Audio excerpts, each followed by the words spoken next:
নমস্কার।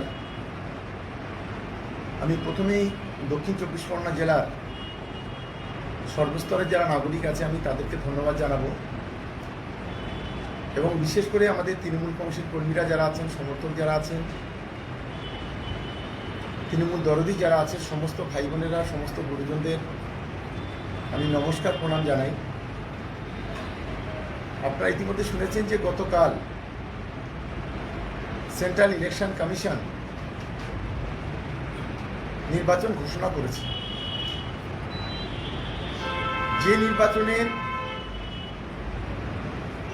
একটা বৈমাত্রীয় সুলভ আচরণ করেছেন সেন্ট্রাল ইলেকশন কমিশন, এটা যে একটা গভীর চক্রান্ত, গভীর ষড়যন্ত্র, সেটা সারা বাংলা সহ গোটা ভারতবর্ষের মানুষের জানতে বাকিনি, বুঝতে বাকিনি। কারণ প্রায় 4টি রাজ্যের গতকাল নির্বাচন ঘোষণা হয়েছে। সেই 4টি রাজ্যের দিকে যদি আমরা তাকিয়ে দেখি, আসাম, পুদুচেরি, কেরালা এবং পশ্চিমবাংলা। পুদুচেরি, কেরালাতে 1 দিন করে ভোট, আসামে 3 দিন ভোট, যার সিটের সংখ্যা প্রায় 200-র অধিক। আর সেখানে পশ্চিমবাংলায় 200-র অধিক সিটে 8 দফা নির্বাচন ঘোষণা করেছে। তামিলনাড়ুতেও একইভাবে নির্বাচন ঘোষণা করেছে। এবং সেন্ট্রাল ইলেকশন কমিশন যে নিরপেক্ষ নয়, সেটা গতকালকে সারা দেশের মানুষের নজরে, সারা বাংলার মানুষের নজরে আরও একবার চলে এসেছে। ইতিমধ্যে আমি ধন্যবাদ, কৃতজ্ঞতা জানাবো আমাদের রাজ্যের মাননীয় মুখ্যমন্ত্রী মমতা দিকে। তিনি তার তীব্র প্রোটেস্ট করেছেন। আমি সেই জায়গায় দাঁড়িয়ে দক্ষিণ চব্বিশ পরগনা জেলার দেশের নির্বাচন কমিশন 3টে পেজে ভাগ করেছে, কোনো অসুবিধা নেই। কিন্তু যেখানে একটা স্টেটে একদিনে নির্বাচন হয়, সেখানে দক্ষিণ চব্বিশ পরগনা জেলা তৃণমূল কংগ্রেসের গড় বলে পরিচিত বলে আজকে সেখানে 3টে ফেজ করা হয়েছে। আমি সর্বস্তরের তৃণমূল কর্মী, সমর্থক এবং বিশেষ করে আমার তৃণমূল যুব কংগ্রেসের ভাই বোনেরা যারা আছেন, আমি তাদেরকে অনুরোধ করতে চাই, যাদের 365 দিনে একদিন দেখা যায় না, গত 10 বছর ধরে মমতা বন্দ্যোপাধ্যায় এই দক্ষিণ চব্বিশ পরগনা জেলার সহ গোটা বাংলার মানুষের জন্য প্রায় 64টি প্রকল্প, যে সামাজিক প্রকল্প, মানবিক প্রকল্প মমতা বন্দ্যোপাধ্যায় রাজ্যের উদ্যোগে পরিচালনা করছেন, যেখানে সেন্ট্রাল গভর্নমেন্ট, কেন্দ্রীয় সরকার একটা পয়সা এই প্রকল্পগুলিতে দেয় না, সেখানে দাঁড়িয়ে আজকের কিছু পরিযায়ী শ্রমিক, পরিযায়ী নেতা আজ দিল্লি থেকে উড়ে আসছে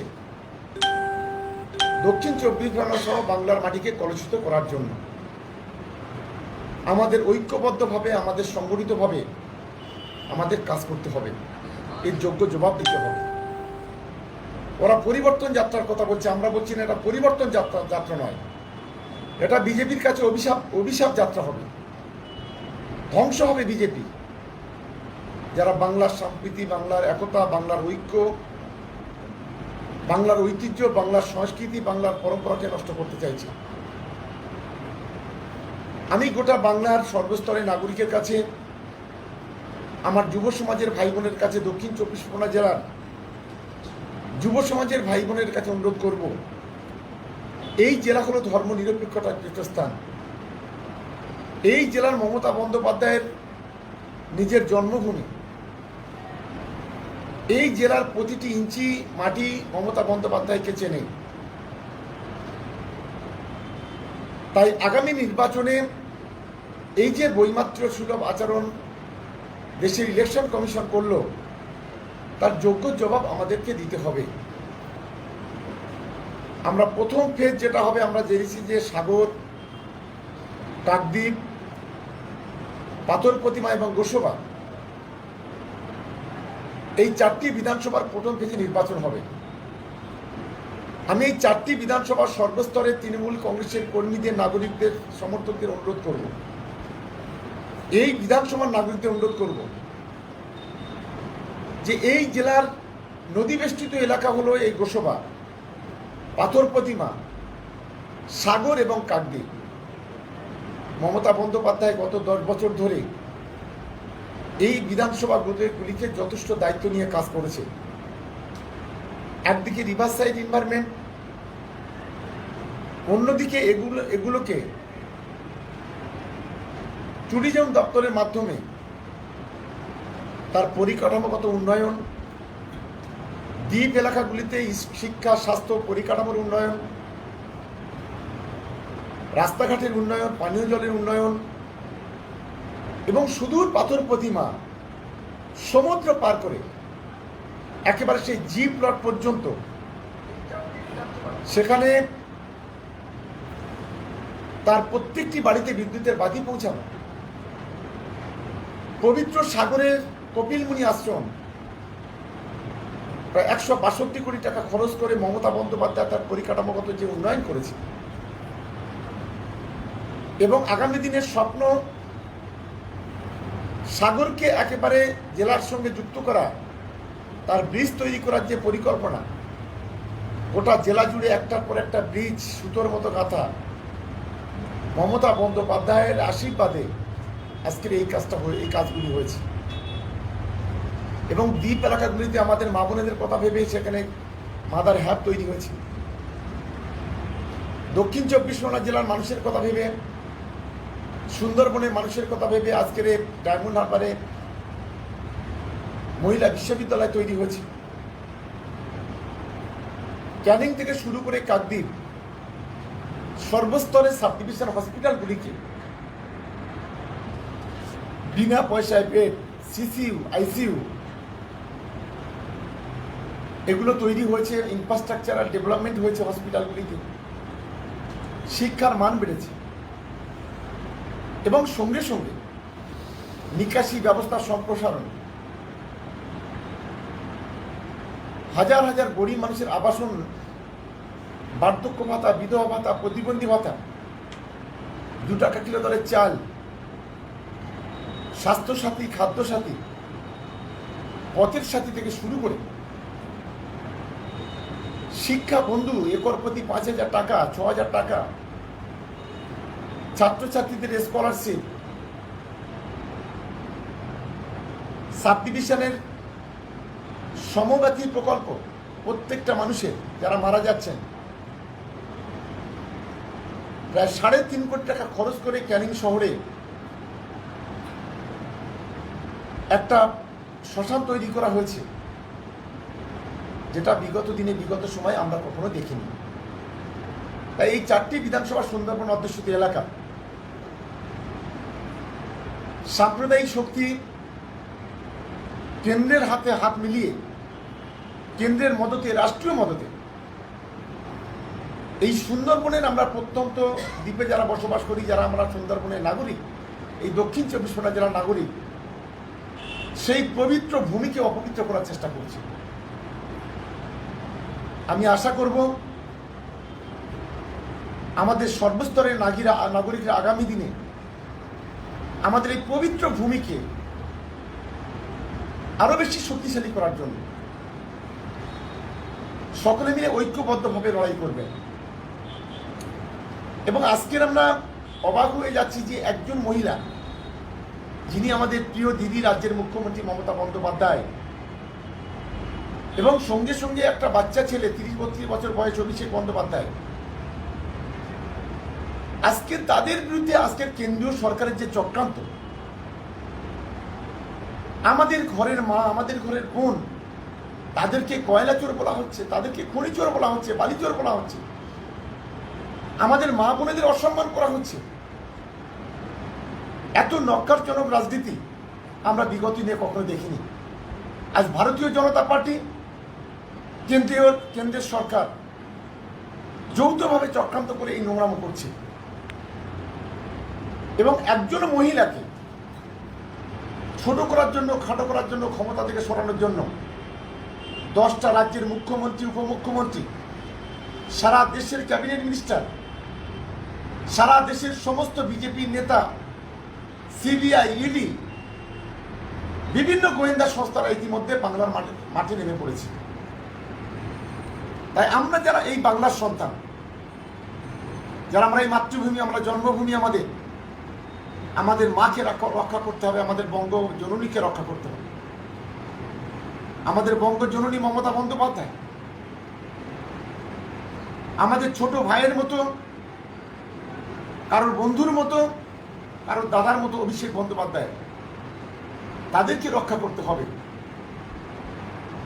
যারা বাংলার রক্তের ইতিহাস লিখতে চাইছে, যারা পরিবর্তন যাত্রার নাম করে অভিশাপ যাত্রা করছে, তাদেরকে উচিত শিক্ষা দিতে হবে। আগামী 1 তারিখে, আগামী 6 তারিখে, 1 এপ্রিল, 6 এপ্রিল, 10 এপ্রিল, 3টি ফেজে আমাদের দক্ষিণ 24 পরগনা জেলার 31টি বিধানসভা আছে। আমি এই জেলার সর্বস্তরের নেতৃত্ব, সর্বস্তরের নাগরিক যারা আছে, আমি তাদেরকে অনুরোধ করতে চাই, জোট বাঁধন তৈরি হন, সাম্প্রদায়িক শক্তিকে পরাস্ত করুন, মৌলবাদীদের পরাস্ত করুন। আর বিশেষ করে যে বিরল প্রজাতির প্রাণী গত 5 বছর আমরা দেখতে পাইনি সিপিএম আর কংগ্রেস, সেই বিরল প্রজাতির প্রাণী মৌলবাদীর সঙ্গে হাত মিলিয়েছে, তাদেরকে উচিত শিক্ষা দিতে হবে। যাদের হাতে পশ্চিমবাংলায় 75,000 মানুষ খুন হয়েছে, তার মধ্যে 55,000 কংগ্রেসের কর্মীরা আছেন, তৃণমূল কংগ্রেসের কর্মীরা আছেন। যাদের হাতে গোটা পশ্চিমবাংলা কর্মীরা আজকের হাজার হাজার লক্ষ লক্ষ পঙ্গু হয়েছে, যাদের হাতে প্রচুর মা বোনেরা ধর্ষিতা হয়েছে, সিঙ্গুর, নিতাই, নন্দীগ্রাম থেকে শুরু করে ধানতলা, বানতলা, সাইবাড়ি থেকে শুরু করে গোটা বাংলা জুড়ে রক্তাক্ত হয়েছে একটা সময়, যে যাদের হাতে, আজ তারা মৌলবাদীর হাতে হাত মিলিয়ে তারা এই বাংলাকে ক্ষত বিক্ষত করতে চাইছে, সাম্প্রদায়িকতার সঙ্গে আপোষ করছে, টিভির সামনে বিজেপির বিরুদ্ধে কুৎসার ওঠাচ্ছে আর ভিতরে ভিতরে বিজেপির সঙ্গে জোট করছে। এই স্বৈরতন্ত্রী শক্তিগুলি, আমাদের লড়াইটা সেই জায়গা। এবং সঙ্গে সঙ্গে আমি একজন ক্যানিং বিধানসভার নাগরিক হিসেবে, দক্ষিণ 24 পরগনা জেলার একজন নাগরিক হিসেবে, বাংলার একজন নাগরিক হিসেবে, আমি এই এলাকার সর্বস্তরের মানুষের কাছে আমার আবেদন যে 1 মাস, 1.5 মাস, 27 তারিখ থেকে ভোট শুরু হচ্ছে, আবার 27 তারিখ পর্যন্ত, 29 তারিখ পর্যন্ত শেষ হবে, 1 মাস 2 দিন। আর এই মাসটা 2টি মাস আমার তৃণমূল কংগ্রেসের ভাই বোনেদের সর্বরকমভাবে মাঠে নামতে হবে। টাকার ঝুলি আসবে, ধর্মের জিগির তোলা হবে, মানুষে মানুষে বিভাজন তৈরি করা হবে, জাতপাতের কথা বলা হবে, মসজিদ মন্দিরে ভিতরে ভিতরে বিভাজন তৈরি করার চেষ্টা করা হবে। আমি সেই জায়গায় দাঁড়িয়ে সকলকে সতর্ক থেকে 3য়বারের জন্য মমতা বন্দ্যোপাধ্যায়কে রাজ্যের মুখ্যমন্ত্রী বাংলা নিজের মেয়েকে চায় এই স্লোগানের মধ্য দিয়ে, বাংলা বহিরাগতদের চায় না, বাংলার সাম্প্রদায়িকতাকে বরদাস্ত করে না, বাংলা বহিরাগতের বিরুদ্ধে লড়াই করতে জানে, সেই বিষয়টাকে আমাদের মাথায় রেখে এগোতে হবে। আজকের বিজেপির কিছু নেতা আছেন যারা সিআইএসএফ এর কথা বলছেন, আধা সামরিক বাহিনীর কথা বলছেন, এটা তো নতুন কিছু নয়। 2014 সালে শুরু হয়েছিল এই ভোটের দাপাদাপি, এই সেন্ট্রাল ফোর্সের দাপাদাপি। আমরা 14 সালে জিতেছি, 16 সালে জিতেছি। 16 সালে ভোটের আগের দিন 144 ধারা জারি করা হয়েছে, আটকাতে পারেনি মমতা বন্দ্যোপাধ্যায়ের বিজয় রথ। 19 সালে সেন্ট্রাল ফোর্স এসেছিল, আটকাতে পারেনি তৃণমূল কংগ্রেসের বিজয় রথ। আজকে 2021 সাল, तृणमूल कांग्रेसेर किछु खोजा पचा लोग वो हमारा खेती से दूसरा खेती चला गया। এই कीड़ा माकड़ा যারা আজকে তৃণমূল কংগ্রেসের বিরুদ্ধে কুৎসা করছে, অপপ্রচার করছে, আমি বাংলার মানুষকে অনুরোধ করব এই कीड़ा माकड़ा से ध्यान देना चाहिए। इसका जात अलग है, ये आज इधर में तो काल इधर में। আমি সকলকে অনুরোধ করতে চাই এই হনুমান মুখগুলোকে আগামী দিনে উচিত শিক্ষা আমাদের দিতে হবে। আর বিশেষ করে কেন্দ্রের যে সরকার, যে প্রধানমন্ত্রী আজকে ঘন ঘন আসছে, কোথায় ছিল? আমপানের সময় একদিন এসে ঘুরে গিয়েছিল, বাংলার মানুষের দিকে তাকায়নি, বঞ্চিত করেছে বাংলাকে। সবকা সাথ সবকা বিকাশের কথা বলে। বিকাশ যদি হয়তো নরেন্দ্র মোদীর হয়েছে, অমিত শাহ হয়েছে। অমিত শাহ ছেলেকে কোটিপতি বানিয়েছে হাজার হাজার কোটি টাকা দিয়ে। বিকাশ যদি হয় গত 10 বছরে শুভেন্দু অধিকারী হয়েছে। বাবাকে সাংসদ করেছে, ভাইকে সাংসদ করেছে, আরেক ভাইকে এমএলএ করেছে, আরেক বৌমাকে কাউন্সিলর বানিয়েছে, নিজে একটার পর একটা বোর্ডের চেয়ারম্যান হয়েছে। আমি অনুরোধ করতে চাই যে এই বিষয়গুলো আমাদের মানুষের কাছে নিয়ে যেতে হবে। বাংলাতে একটা অপপ্রচার করছে প্রতিদিন নাড্ডা চাড্ডারা। দিল্লি থেকে মোটাবাবু সরুবাবুরা উড়ে আসছেন, 5 স্টার হোটেলে খাচ্ছেন, মস্তি করছেন, রাত্রে সকালে উঠে নাটক করছেন, ড্রামা করছেন। খালি ঘুরে ফিরে আয়ুষ্মান ভারত। আরে আয়ুষ্মান ভারতে আপনি দেবেন 1 কোটি, আর মমতা বন্দ্যোপাধ্যায় দিচ্ছে 10 কোটি স্বাস্থ্যসাথী। কিষাণ সম্মান নিধি মিথ্যা কথা বলছেন বাংলায়। মমতা বন্দ্যোপাধ্যায় সব লিস্ট পাঠিয়ে দিয়েছে। কৃষক বন্ধুর মাধ্যমে প্রত্যেকটা চাষিকে একর প্রতি 6,000 করে টাকা দিচ্ছে। একজন কৃষক মারা গেলে 2 লক্ষ টাকা তার বাড়িতে পৌঁছাচ্ছে। কৃষক চাষ করবে, তার জন্য বীজ, তার জন্য স্প্রে মেশিন, তার জন্য পাওয়ার টিলার, তার জন্য ট্র্যাক্টর, আজকে লোন আমাদের সরকারের পক্ষ থেকে দেওয়া হচ্ছে। প্রতিদিন মিথ্যা কথা, বিভ্রান্ত করা, মানুষকে বিপদে পরিচালিত করা। যারা রবীন্দ্রনাথের নাম ভালো করে বলতে পারে না, যারা বাংলার কালচার, বাংলার সংস্কৃতি জানে না, কোথায় ক্যানিং, কোথায় গোসবা, কোথায় সাগর, কোথায় পাথর প্রতিমা, কোথায় মহেশতলা, মেটিয়াবুরুজ, কোথায় সাতগাছিয়া, বারুইপুর, যারা চেনে না, তারা বাংলায় এসে আমাদের সংস্কৃতি শেখাচ্ছে। স্বপ্ন দেখছে আগামী দিনে। এই দিবা স্বপ্ন দেখা মানুষগুলোকে আগামী দিনে উচিত শিক্ষা আমাদের দিতে হবে। আমি তাই সকলকে অনুরোধ করতে চাই যে যে স্তরে আছেন, বুথে আছেন, অঞ্চলে আছেন, ব্লকে আছেন, বিধানসভাতে আছেন, নেত্রী মমতা বন্দ্যোপাধ্যায় আগামী দিনে যতই না কলকাঠি নবান্নে আবার হাওয়াই ছুটি আমরা একটা স্লোগান দিই, সেই বাস্তব ভাবনাকে সামনে রেখে সবাইকে এগোতে হবে।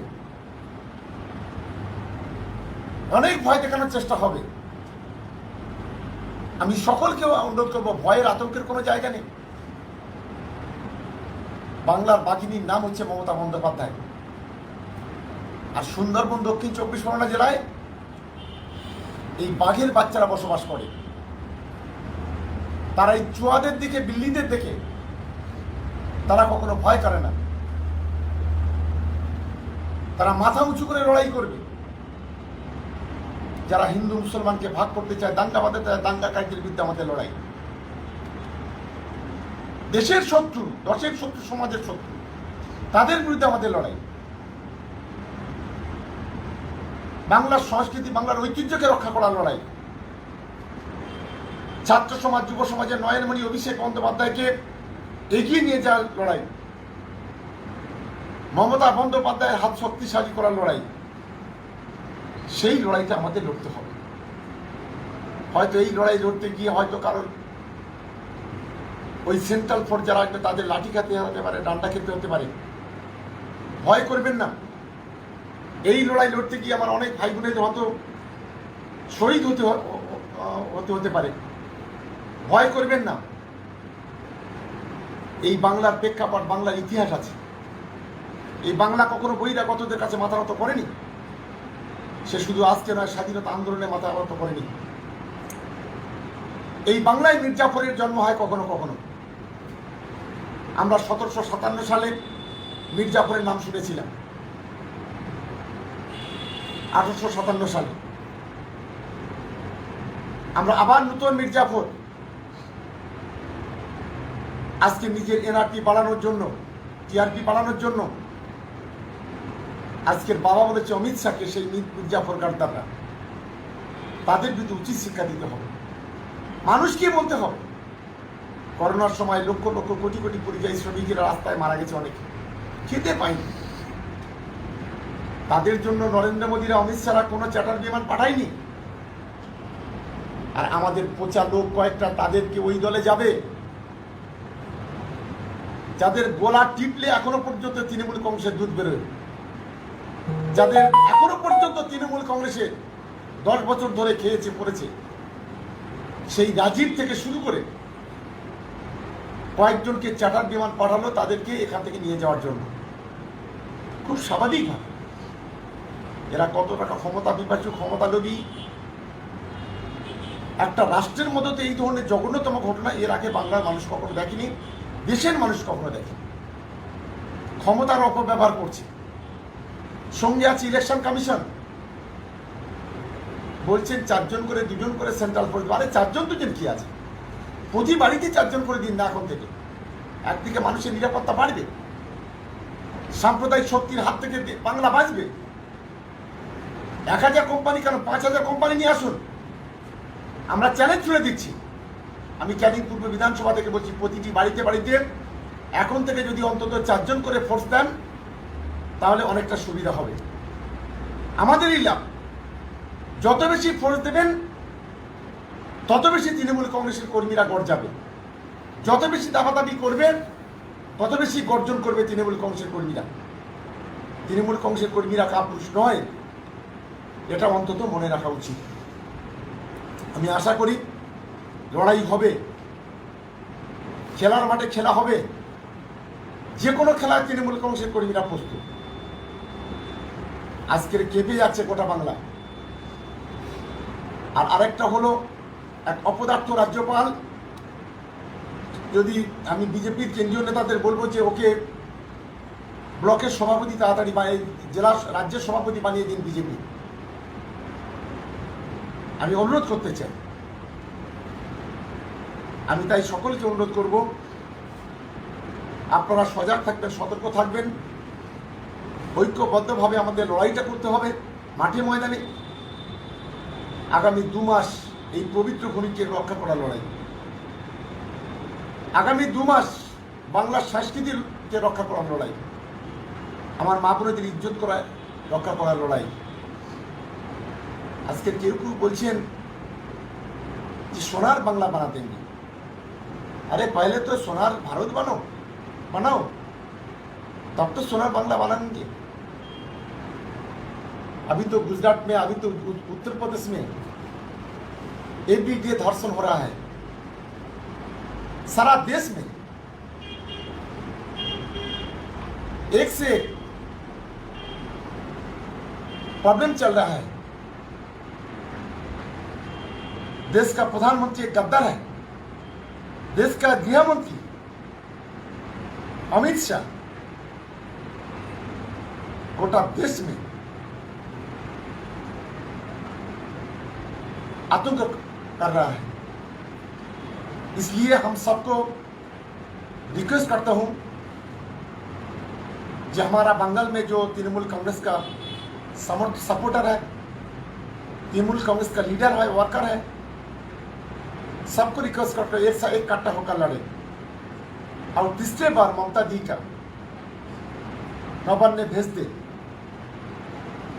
यही हमारा सबका इरादा होना चाहिए। আমি অনুরোধ করব সকলকে। আর কিছু মৌলবাদী শক্তি আছে একটা ইন্ডিয়ান ফৌজা বলে একটা দল তৈরি হয়েছে। এই ফৌজা যারা বিজেপির দালাল, এই ফৌজাদের দু চারটে আছে, দেখবেন এরা সিপিএম এর ঘর থেকে এসছে। এই ফৌজাদের কাজ হলো বিজেপির হাতটাকে শক্তিশালী করা। আমি আমার সমস্ত সংখ্যালঘু ভাই বোনেদের কাছে আমি আবেদন করতে চাই, বাংলার ঐতিহ্য, বাংলার পরম্পরা, বাংলার সংস্কৃতিকে রক্ষা করতে হবে, বাংলার সংখ্যালঘুদের রক্ষা করতে হবে, বাংলার সংখ্যাগুরুদের রক্ষা করতে হবে। আমাদের মধ্যে জাতপাত নয়, আমাদের মধ্যে ধর্মবর্ণ নয়, আমরা মানুষ, এটাই হোক আমাদের পরিচয়। সেই মানসিকতা নিয়ে লড়াই করতে হবে। আজকে যারা মৌলবাদের নাম করে যারা রাজনীতি করতে চাইছে, তাদের বিরুদ্ধে আমাদের লড়াই। আমি আমার ফুরপুরা শরীফের সমস্ত ভাই বোনেদের কাছে, আমার পীর ভাই যারা আছেন, সিনিয়র জুনিয়ররা যারা আছেন, ফুরপুরা শরীফ সিলসিলাভুক্ত যত মানুষ আছে, আমি তাদের কাছে অনুরোধ করতে চাই করজোড়ে, যে ফুরপুরা শরীফ সিলসিলা যারা আছে, আমাদের মোজাদ্দিদে জামান দাদা হুজুর কেবলা কখনো রাজনীতি করেনি। বিরোধীদের কাছ থেকে, বিজেপির কাছ থেকে, কারোর কাছ থেকে কখনো তারা হাত পাতেনি। আজকের যে ফুরপুরা শরীফ আমরা 52 জেলার পীর বলে মনে করি, একজন দুজন নিজেদের রাজনৈতিক স্বার্থ চরিতার্থ করার জন্য তাদের যে নোংরামি, তাদের যে ভণ্ডামি, এই ভণ্ডদের বিরুদ্ধে আগামী দিনে আমাদের ঐক্যবদ্ধ হতে হবে। এই ভণ্ডদের বিরুদ্ধে আমাদের রুখে দাঁড়াতে হবে। তারা হলে বাংলার সংস্কৃতি আমরা রক্ষা করতে পারব। আমি সমস্ত পীর ভাইদের কাছে অনুরোধ করব যে আপনারা যেমন মুখ খুলছেন, আরো বেশি মুখ খুলুন। ফুরফুরা শরীফের সম্মান আমাদের রক্ষা করার দায়িত্ব আমরা যারা ফুরফুরা সিলসিলাভুক্ত মানুষ আছি তারা। আমি ফুরফুরা শরীফের সিলসিলা মানুষের আমি গর্জে ওঠার জন্য অনুরোধ করব। নলেজ সিটির নাম করে যে হাজার হাজার কোটি টাকা কোথায় গেল? হাজার হাজার কোটি কোটি মানুষ যে ইট দিল, সেই ইটগুলো কোথায় গেল? কেন নলেজ সিটির এখনো পর্যন্ত জমি দলিল প্রকাশ করা হচ্ছে না? কোথায় গেল ইঞ্জিনিয়ারিং কলেজ? কোথায় গেল মেডিকেল কলেজ? কোথায় গেল সেখানকার একটার পর একটা যে প্রতিশ্রুতি? এই উত্তরটা চাইতে হবে। বাংলার সংখ্যালঘুদের ধোঁকা দেওয়ার জন্য যে চক্রান্ত ষড়যন্ত্র, তার বিরুদ্ধে আমাদের যুব সমাজ, ছাত্র সমাজ, তরুণ সমাজ, বাংলার সংখ্যালঘু থেকে সংখ্যাগুরু সব মানুষকে ঐক্যবদ্ধ হতে হবে। এ লড়াই আমাদের সকলের বাঁচার লড়াই। এ লড়াই এনআরসির বিরুদ্ধে লড়াই, এ লড়াই এনপিআর এর বিরুদ্ধে লড়াই, এ লড়াই সিটিজেন অ্যামেন্ডমেন্ট অ্যাক্টের বিরুদ্ধে লড়াই। আজকে দেশের সরকার বাংলাকে মায়ানমার করতে চাইছে, দেশকে মায়ানমার করতে চাইছে। 2 কোটি মানুষকে ঘাট ধাক্কা দেওয়ার কথা বলছে। কারাই 2 কোটি? জবাব চাইতে হবে বিজেপির কাছে।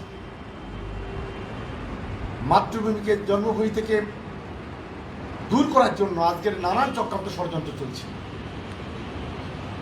আমি সেইখানে দাঁড়িয়ে বাংলার আমি একজন সংখ্যালঘু পরিবারের সদস্য হিসেবে আমি আমার সংখ্যালঘু ভাই বোনদের কাছে আমি অনুরোধ করতে চাই, আমার সংখ্যাগুরু ভাই বোনদের কাছে অনুরোধ করতে চাই।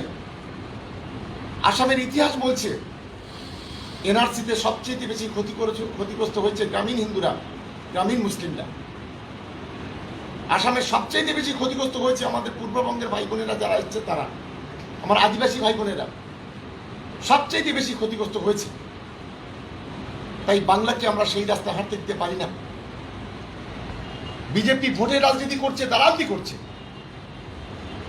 মতুয়াদেরকে প্রতিশ্রুতি দিয়েছিল ভোটের আগে তাদেরকে নাগরিকত্ব দেবে। কিসের নাগরিকত্ব?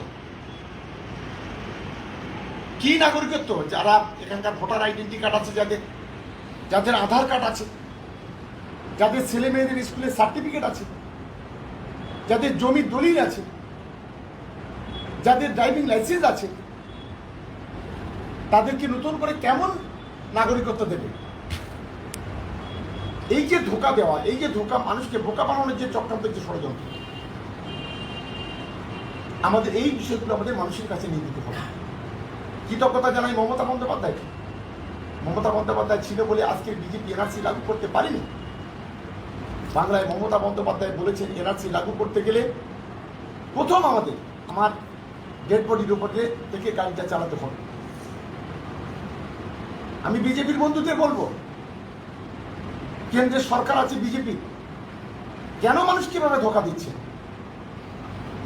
কেন মানুষকে আজ ভাতে মারার চেষ্টা করা হচ্ছে। প্রতিদিন পেট্রোপণ্যের মূল্য বৃদ্ধি হচ্ছে। 400 টাকার গ্যাস আজকে 820 টাকা দিয়ে কিনতে হচ্ছে। 50 টাকার পেট্রোল ডিজেল আজকের 84-85 টাকায় কিনতে হচ্ছে। 60 টাকার পেট্রোল 92 টাকা দিয়ে কিনতে হচ্ছে। 10 টাকার কেরোসিন 40 টাকায় কিনতে হচ্ছে। যখন আন্তর্জাতিক বাজারে মনমোহন সরকার আমলে তেলের দাম বেড়েছে, ভারতবর্ষে তেলের দাম কমেছে। আর এখন যখন আন্তর্জাতিক বাজারে তেলের দাম কমছে, দেশের সরকার গরিব মানুষের উপরে বোঝা চাপিয়ে আমাদের দেশে পেট্রোপণ্যের মূল্য বৃদ্ধি করছে। অভিশপ্ত বিজেপি, তাই বিজেপির অভিশপ্ত যাত্রাকে ধ্বংস হবে বিজেপি। ইতিমধ্যে পাঞ্জাবে ভোট হয়েছে, ঝামা ঘষে দিয়েছে। দেশের কৃষকরা দিল্লির রাজপথে বসে আছে, আর দেশের প্রধানমন্ত্রী, দেশের স্বরাষ্ট্রমন্ত্রী, দেশের ক্যাবিনেট মিনিস্টাররা কৃষকের বাড়িতে এসে খেয়ে নাটক করছে, ধান্দা করছেন, প্রতারণা করছে। এই যে নাটক, এই যে ড্রামা কতদিন চলবে ভারতবর্ষে, কতদিন চলবে বাংলাতে? এই ধান্দাবাজ, এই নাটকবাজ, এই চিটিংবাজদের বিরুদ্ধে এদের মুখোশটাকে খুলে দিতে হবে। বাংলার মুখ্যমন্ত্রী মমতা বন্দ্যোপাধ্যায় 10 কোটি মানুষকে স্বাস্থ্যসাথী দিয়েছে, কেন কেন্দ্রীয় সরকার দিতে পারছে না? কেন বিজেপি শাসিত রাজ্যগুলোতে সেখানে স্বাস্থ্যসাথী নেই? একটা সময় গরিব মানুষরা যেত সরকারি হসপিটালে, আর বড় লোক যেত নার্সিং হোমে। আজ মমতা বন্দ্যোপাধ্যায় বললেন, আমি গরিব বড় লোকের মধ্যে বৈষম্য রাখতে চাই না। আজকে স্বাস্থ্যসাথীর মাধ্যমে গরিব লোক আজকে প্রতি বছর পরিবার কিছু 5 লক্ষ টাকার চিকিৎসা করতে পারছে নার্সিং হোমে। এই অবদান সারা দেশের মধ্যে 1 নম্বর হচ্ছে মমতা বন্দ্যোপাধ্যায়। আজকে সারা ভারতবর্ষের মধ্যে বাংলা আজকে বিশ্বের কাছে 3টে কর্মসূচিতে প্রথম হয়েছে। উৎকর্ষ বাংলা, সবুজ সাথী, কন্যাশ্রী প্রকল্প। দেশ তো কোথাও প্রথম হয়নি। সারা দেশের মধ্যে একটার পর একটা প্রকল্প, কেন্দ্রীয় সরকার তথ্য অনুযায়ী 7টা-8টা প্রকল্পে দেশের মধ্যে রাজ্য সরকার প্রথম হয়েছে। দেশের মধ্যে সেরা মুখ্যমন্ত্রী নির্বাচিত হয়েছে মমতা বন্দ্যোপাধ্যায়। আজকে সেই মমতা বন্দ্যোপাধ্যায়কে ক্ষমতা থেকে সরানোর জন্য বিজেপি সরকার, কেন্দ্রীয় সরকারের মদতে হাজার হাজার কোটি টাকা দিয়ে আজকে সাধারণ মানুষকে তাদের কণ্ঠ রোধ করার চেষ্টা করা হচ্ছে। আজকে সেন্ট্রাল ইলেকশন কমিশনকে দিয়ে দেশের পুলিশ প্রশাসনকে ভয় দেখানো হচ্ছে। সিবিআইকে দিয়ে, ইডিকে দিয়ে অভিষেক বন্দ্যোপাধ্যায়, মমতা বন্দ্যোপাধ্যায়কে চাপে রাখার চেষ্টা করা হচ্ছে। আমরা বলি, সিবিকে দিয়ে, সিবিআইকে দিয়ে, ইডিকে দিয়ে ভয় দেখিয়ে কোনো লাভ নেই। তোমাদের দলের মধ্যে যারা আছে তাদের বিচারটা আগে করো। ঝোলা থেকে বিড়াল বেরিয়ে পড়েছে। পামেলা গোস্বামী গত কয়েকদিন আগে কোকেন সহ ধরা পড়েছে। আরেকজন 39টা আসামি কেসের আসামি কৈলাস বিজয় বর্গীয়ের ভূমিপুত্র সন্তান রাকেশ সিং, আরো অনেকে বেরিয়ে পড়বে। তাই তো সিবিআই এর নোটিশ অভিষেক বন্দ্যোপাধ্যায়কে দিয়ে মুখটাকে ঘোরানোর চেষ্টা করা হচ্ছে। তাই তো সিবিআই কে দিয়ে কারো কারো নোটিশ ধরানো হচ্ছে। আজকে যারা সারদার সঙ্গে যারা যুক্ত, নারদার সঙ্গে যুক্ত, সেই মুকুল রায়, শুভেন্দু অধিকারী, শোভন চ্যাটার্জি, তাদেরকে অ্যারেস্ট করা হচ্ছে। সুদীপ্ত সেন গত কয়েকদিন আগে খোলা চিঠি দিয়ে তাদের মেট্রোপলিটন ম্যাজিস্ট্রেটের কাছে তিনি বলেছেন যে শুভেন্দু অধিকারী 6 কোটি নিয়েছে, সুজন চক্রবর্তী 9 কোটি নিয়েছে, বিমান বসু 2 কোটি নিয়েছে, আর অনেকের নাম বলেছে। তাদেরকে কেন গ্রেপ্তার করা হচ্ছে না? কেন তাদেরকে সিবিআই কে নোটিশ পাঠানো হচ্ছে না? কেন তাদের নিজাম প্যালেসে ডেকে পাঠানো হচ্ছে না? কেন তাদের বাড়িতে গিয়ে জিজ্ঞাসাবাদ করতে হচ্ছে না? এগুলো আসলে তারা ভারতীয় জনতা পার্টির নেতা বা কর্মী, সেই কারণে তৃণমূল কংগ্রেসকে দুর্বল করতে হবে, খাটো করতে হবে, ভয় দেখাতে হবে, তাই এই ধরনের চক্রান্ত হচ্ছে। আমি দক্ষিণ 24 পরগনা তথা গোটা বাংলার যুব সমাজ, ছাত্র সমাজ, তরুণ সমাজ, আমার মা বোনেরা যারা আছেন, বাংলার নাগরিক যারা আছেন, আমাদের তৃণমূল কংগ্রেসের কর্মী সমর্থক যারা আছেন, শুভ বুদ্ধিজীবী সম্পন্ন মানুষ আছেন, শিক্ষা অনুরাগী যারা আছেন, নাট্যবিদরা যারা আছেন, সাংস্কৃতিক জগতের মানুষ যারা আছেন, আমি সর্বস্তরের মানুষের কাছে আবেদন করব, বিজেপি এই নোংরামি ভণ্ডামি, কেন্দ্রীয় সরকারের এই মিথ্যাবাজ, এই চিটিংবাজি কে রুখে দিয়ে আগামী দিনে বাংলায় মমতা বন্দ্যোপাধ্যায়কে ক্ষমতায় নিয়ে আসতে হবে। তার জন্য সকলে মিলে আসুন, ঐক্যবদ্ধভাবে লড়াই করি এবং বাংলার সংস্কৃতি রক্ষা করি। নমস্কার, সবাই ভালো থাকবেন, সুস্থ থাকবেন, আগামী দিনে বাংলার সাম্প্রদায়িক সম্প্রীতি রক্ষা করবেন।